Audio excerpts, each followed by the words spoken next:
¿Y si te dijera que el poder más grande para curar una enfermedad no está en una pastilla, sino dentro de la propia mente? Es una pregunta muy potente para empezar. Hoy vamos a meternos de lleno en un texto que explora justo eso, el llamado milagro de la cura espontánea y el famoso, pero poquísimo entendido, efecto placebo. Exacto. La fuente que tenemos sobre la mesa lanza una idea que es casi una acusación. Si la medicina ha visto este fenómeno una y otra vez, ¿por qué no lo investiga a fondo? Y sugiere una respuesta bastante cínica, ¿no? Totalmente. Porque un placebo, al final del día, no se puede patentar, no se puede vender. Y lo interesante del material que analizamos es que no lo plantea como algo esotérico o mágico. Para nada. Lo aborda como un mecanismo biológico, una capacidad que tiene el cuerpo y que por alguna razón hemos decidido ignorar. Pues a eso vamos. Vamos a desgranar los estudios que presenta, porque algunos son realmente sorprendentes.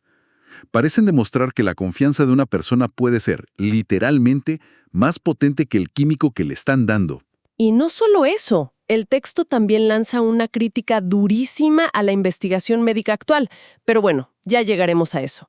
Creo que el punto de partida es una distinción clave. ¿Cuál? No es lo mismo tratar síntomas que curar. Exacto. Ahí está el meollo de todo. La medicina moderna, según este texto, es brillante tratando síntomas. Claro, te duele la cabeza, te tomas algo y el dolor se va. Fin. Tal cual. Pero el texto argumenta que la verdadera curación viene de adentro, del propio cuerpo. Los tratamientos serían, en el mejor de los casos, desencadenantes de esa respuesta curativa. Como la llave que arranca el motor. Justo. El problema es que si nos pasamos la vida solo apagando las alarmas, los síntomas, sin arreglar qué causa el incendio, el cuerpo puede, digamos, perder la capacidad de arreglarse solo. Y de ahí a las enfermedades crónicas. A eso apunta la fuente. Que la curación real exige mirar esa conexión cuerpo-mente. Y para que no suene a teoría bonita, el texto saca la artillería pesada con unos estudios que de verdad te dejan pensando. Sí. El de las úlceras gástricas es increíble. A ver, cuéntalo. Eran pacientes con úlceras sangrantes, algo muy serio. Muy serio. Los dividieron en 3 grupos. A todos les dijeron lo mismo. Están probando un fármaco nuevo y revolucionario. Ok. Al primer grupo le dieron el fármaco de verdad. Al segundo, un placebo, o sea, una pastilla de azúcar. El grupo de control, lo clásico. Y al tercero, bueno, esto es lo que es una locura. Al tercer grupo le dieron una sustancia que los investigadores sabían que aumentaba la hemorragia. Espera, para. ¿Cómo que aumentaba la hemorragia? ¿Cómo se pudo aprobar un estudio así? Hay que pensar que estos estudios clásicos son de hace décadas. Los estándares éticos eran otros. Pero quédate con el resultado porque es brutal. A ver. En los 3 grupos la hemorragia se detuvo. No. Sí, incluso en el grupo que tomó la sustancia que en teoría debía empeorarlos. O sea, no es solo que el placebo funcionó igual que el medicamento, es que la creencia en la cura fue tan poderosa que venció a un químico que estaba activamente intentando hacer lo contrario. La mente le ganó a la farmacología. Tal cual. La confianza neutralizó un efecto tóxico. ¡Qué fuerte! Y el texto insiste en que no es un caso aislado. Menciona otro de los años 50, con mujeres embarazadas que sufrían náuseas muy fuertes. Ajá. Les dieron jarabe de ipecacuana, que es un emético, o sea, una sustancia que provoca el vómito casi al instante. Me imagino la escena. Pero les dijeron que era un remedio nuevo y potentísimo contra las náuseas. ¿Y? Todas dejaron de vomitar. Su expectativa de sentirse mejor fue más fuerte que el efecto químico del jarabe. Es que cuanto más lo piensas, más vértigo da. Y hay otro ejemplo más, con estudiantes, que me pareció fascinante por el nivel de detalle. El de las píldoras de colores, ¿verdad? Ese. A 56 estudiantes les dieron unas píldoras, unas rosas y otras azules. Les dijeron, las rosas son estimulantes, las azules tranquilizantes. Y los resultados fueron de manual. El 72% de los que tomaron las azules, las supuestamente tranquilizantes, dijeron que les dio sueño. Algunos hasta se durmieron. Y con las rosas, un 32% dijo sentirse con más energía. Pero lo más alucinante no es eso. No, lo más alucinante es que algunos reportaron efectos secundarios súper específicos. ¿Eso? Dolores de cabeza, picor en la piel, hasta dificultad para caminar. Todo por una pastilla de azúcar. Su mente no solo creó el efecto principal, sino todo el paquete de lo que esperaban de una medicina potente. Y aquí es donde el texto se pregunta, A ver, con estos hallazgos, ¿cómo no cambiaron las bases de la medicina? Claro. Y para darle más peso, cita a un antiguo presidente del Real Colegio de Médicos de Londres que afirmó algo demoledor. Dijo que solo el 10% de las enfermedades puede tratarse de modo efectivo con los métodos terapéuticos modernos. 10%. Es una cifra brutal. Si solo el 10% se trata de forma efectiva, ¿qué pasa con el 90% restante? Bueno, eso nos lleva a la siguiente pregunta lógica. Si la mente tiene tanto poder, entonces el estado mental del paciente debe ser la clave de todo. Es el factor decisivo según este análisis. El texto presenta otra estadística impactante. La tasa de éxito promedio de los fármacos es de solo el 35%. Muy baja. Y la explicación que da es que estados como la depresión profunda, la ansiedad o un trauma no resuelto pueden básicamente apagar el efecto de cualquier medicamento. Es como si el cuerpo no estuviera receptivo. O sea, no es solo tomarse la pastilla, es que el cuerpo tiene que querer aceptarla. Exacto. El paciente debe permitir que el tratamiento funcione. Hay una cita en el texto de un investigador de Harvard, el Dr. Herbert Benson, que lo resume todo. ¿Qué dice? La mayor parte de la historia de la medicina es la historia del efecto placebo. ¡Wow! El mecanismo que propone la fuente es que un conflicto emocional fuerte, un trauma, puede llegar a desconectar los receptores de las células. Como un interruptor. Como un interruptor. Puedes meter el mejor químico del mundo en el cuerpo, pero si el enchufe de la célula no funciona, el químico no puede actuar. Por eso el texto insiste tanto en la confianza en una misma, en esa convicción de que mereces estar sana. Si no, es como intentar arrancar un coche sin batería. Y hay un ejemplo histórico en el texto que es perfecto para esto. Los soldados heridos en la Segunda Guerra Mundial. Se observó que muchos, con heridas que en la vida civil serían insoportables, apenas pedían morfina. Por la adrenalina del combate, quizás. No solo eso, el texto argumenta que la clave es la interpretación de la herida. ¿A qué se refiere? Para un soldado en el frente, una herida significaba una cosa. Me voy a casa. Era un boleto de salida del infierno. En ese contexto, la herida era casi una buena noticia, ¿entiendes? Entiendo. Ahora, contrasta eso con una herida idéntica de un civil en un accidente de coche. Para esa persona es una tragedia. La misma lesión física, dos interpretaciones opuestas. Y dos respuestas al dolor completamente diferentes. La percepción lo es todo. Lo que me lleva a una pregunta inevitable. Si todo esto es tan evidente, con tantos ejemplos, ¿por qué no es el foco principal de la medicina? Y parece que el texto tiene una respuesta bastante polémica. Sí, aquí es donde la fuente da un giro y se pone muy crítica. Apunta directamente a la fiabilidad de la investigación médica actual. ¿Qué es lo que dice? Llega a calificar los estudios de control doble ciego. Que son, para que quede claro, la base de todo, el estándar de oro. Esos estudios donde ni el paciente ni el doctor saben quién recibe el fármaco real y quién el placebo. Pues el texto los califica de práctica muy dudosa y engañosa. Eso es muy fuerte.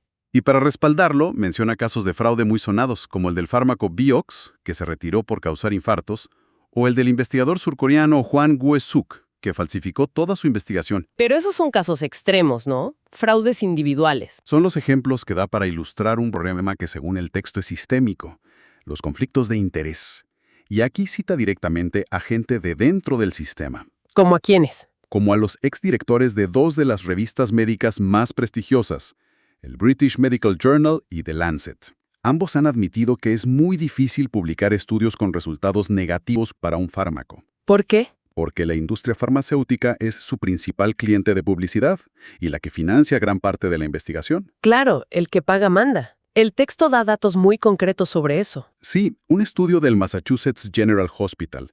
El 64% de los académicos investigadores tiene vínculos económicos con la industria. Y el dato que más me impactó, el 20% de ellos admitió haber retrasado la publicación de resultados no deseados para no perjudicar a la empresa que les pagaba. Si juntas todas estas piezas, la conclusión a la que llega el texto es, es para caerse de espaldas. A ver. Cita un informe del Congreso de Estados Unidos de 1978, confirmado en el 91 por el British Medical Journal, que dice que entre el 80 y el 90% de los procedimientos médicos comunes carece de fundamento científico sólido. A ver, 80 a 90%. Esto significa que nada funciona. porque la experiencia de todo el mundo es que la medicina salva vidas. Claro, y aquí el texto hace un matiz crucial, y es justo reconocerlo. No está diciendo que toda la medicina sea un fraude, ni mucho menos. Ah, bueno. Dice que los métodos actuales son extraordinariamente eficaces en situaciones agudas. Un accidente, una fractura, un infarto, una infección grave. En esos escenarios de emergencia, la medicina moderna es un triunfo absoluto. Entiendo. La crítica no es para la sala de urgencias. Exacto. El cuestionamiento se centra en el tratamiento de las enfermedades crónicas. Cáncer, diabetes, artritis, enfermedades autoinmunes. Claro. Es en esas condiciones donde el estilo de vida, las emociones y los conflictos personales juegan un papel tan importante, donde el enfoque de una pastilla para un síntoma se queda corto, según el argumento del texto. Y eso nos lleva de vuelta al principio, a la persona. Si en las enfermedades crónicas el factor mental es tan decisivo, eso explicaría por qué, ante la misma enfermedad y el mismo tratamiento, a una persona le va genial y a otra no. Y de hecho, el texto propone 3 perfiles psicológicos para explicarlo. Intenta responder a la gran pregunta, ¿por qué unos se curan y otros no? El primer perfil que describe es el de la víctima. Es la persona que se deprime con el diagnóstico, busca culpables fuera, tiene baja autoestima y en el fondo se rinde. Su frase es, haga lo que haga, todo me sale mal. Esta mentalidad, según el texto, es incapaz de generar la respuesta curativa interna. No puede activar el placebo. Luego está el segundo perfil, el luchador. Este es el que todos conocemos, el que dice, voy a vencer esta enfermedad, voy a luchar. Suena muy positivo, ¿verdad? Suena a lo que todos nos dicen que hay que hacer. Pero ojo aquí porque el análisis del texto es muy contraintuitivo. ¿Por qué? Argumenta que esta actitud de lucha a menudo nace del miedo. Miedo al fracaso, miedo a morir. Es una positividad forzada que esconde una duda profunda. ¿Necesito un plan B por si acaso esto no funciona? Exactamente. Y esa duda, ese por si acaso, es suficiente para anular la respuesta curativa. La energía se gasta en pelear contra la enfermedad, no en sanar desde adentro. La atención está puesta en el enemigo, no en la recuperación. Y eso nos lleva al tercer perfil, que es totalmente distinto, el consciente o el aprendiz. Esta es la persona que, según el texto, acepta la enfermedad, pero no con resignación, sino con curiosidad. La ve como un mensaje. Una señal de que algo en su vida necesita cambiar. Sí, quizás el estrés, una relación, el trabajo, no tiene una urgencia desesperada por eliminar el síntoma, sino un interés genuino por aprender de él. Siente gratitud, tiene un propósito claro. Y si conectamos esto con todo lo que hemos hablado, el texto concluye que este tercer perfil es el que tiene más posibilidades de activar esa curación espontánea. ¿Por qué? Porque su confianza no está puesta solo en el médico o en la pastilla. Su confianza está en el proceso de la vida misma. Si un tratamiento no funciona, no se derrumba, busca otra vía. Su fe principal está en su propia capacidad de sanar. Y la conclusión que deja el texto es muy potente. La fe que pones en un tratamiento nunca puede ser mayor que la fe que tienes en ti misma.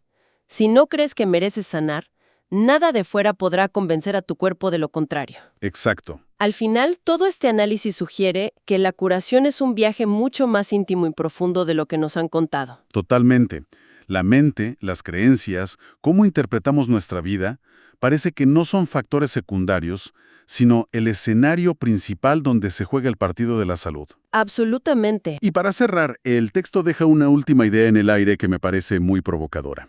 Menciona de pasada fenómenos como la curación a distancia o el efecto de la oración, y dice que incluso en esos casos, todo depende de si la persona enferma está receptiva, de si acepta la curación. Lo que nos deja con una última pregunta para reflexionar. Si la mente de verdad tiene esta capacidad innata de influir tan poderosamente en la biología del cuerpo, ¿qué pasaría si, como sociedad, además de buscar la próxima pastilla milagrosa, empezáramos a enseñar y a cultivar activamente esa capacidad interna de sanación desde la infancia? En el día a día, ¿cómo sería un sistema de salud que tomara esto en serio? ¿Qué aspecto tendría eso?